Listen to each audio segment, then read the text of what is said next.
Kali ini kita akan belajar tentang operasi hitung campuran. Nah, pada pembahasan sebelumnya kita sudah belajar tentang macam-macam operasi hitung pada bilangan bulat. Apa saja? Yang pertama ada penjumlahan, yang kedua pengurangan, ketiga perkalian, dan keempat ada operasi hitung pembagian. Diingat-ingat ya, ada 4.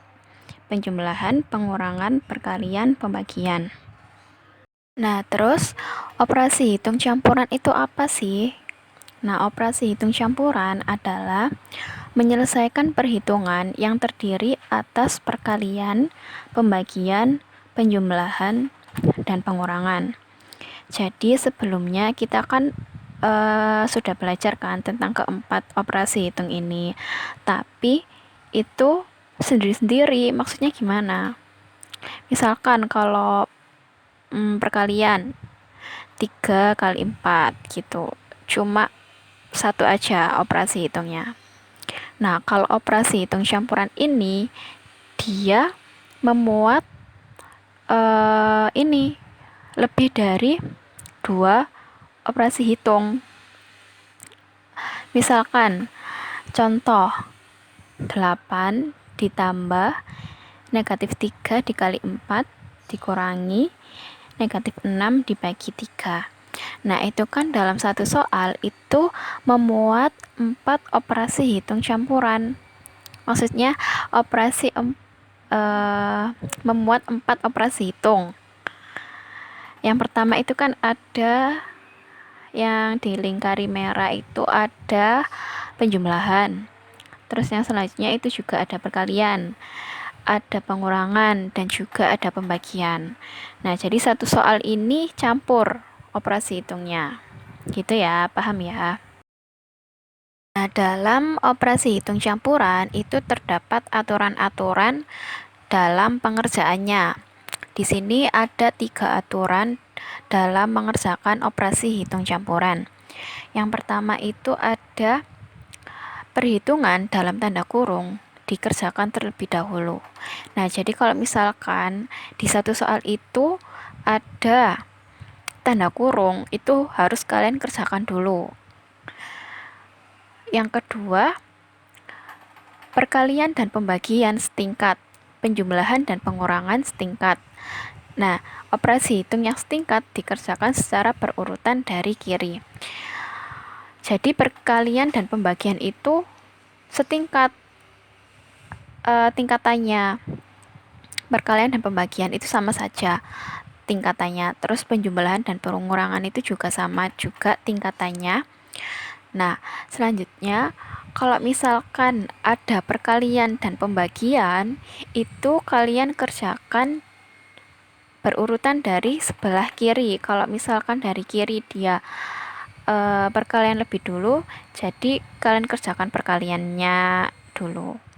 Nanti ada soal latihan biar mudah dalam memahami. Selanjutnya yang ketiga, perkalian dan pembagian lebih tinggi tingkatannya daripada penjumlahan dan pengurangan. Jadi perkalian dan pembagian dikerjakan terlebih dahulu. Langsung aja deh masuk ke soalnya. Di sini ada soal 8 ditambah negatif 3 kali 4 dikurangi negatif 6 dibagi 3. Nah, ini kan ada tanda kurung, ada penjumlahan, perkalian, pengurangan, pembagian. Nah, untuk mengerjakan mana sih yang harus dikerjakan terlebih dahulu? Nah, itu kalian harus paham aturan-aturan yang sudah dijelaskan sebelumnya. Nah, kita lihat aturan yang pertama tadi kan harus dikerjakan yang punya tanda kurung dulu. Nah, yang punya tanda kurung di sini ada 2, ya kan? Min 3 kali 4 sama min 6 dibagi 3. Terus, waduh ada 2 nih yang punya tanda kurung. Jadi dikerjakan yang mana dulu ya? Nah, Kalau misalkan ada dua tanda kurung, itu yang dikerjakan yang di sebelah kanan dulu.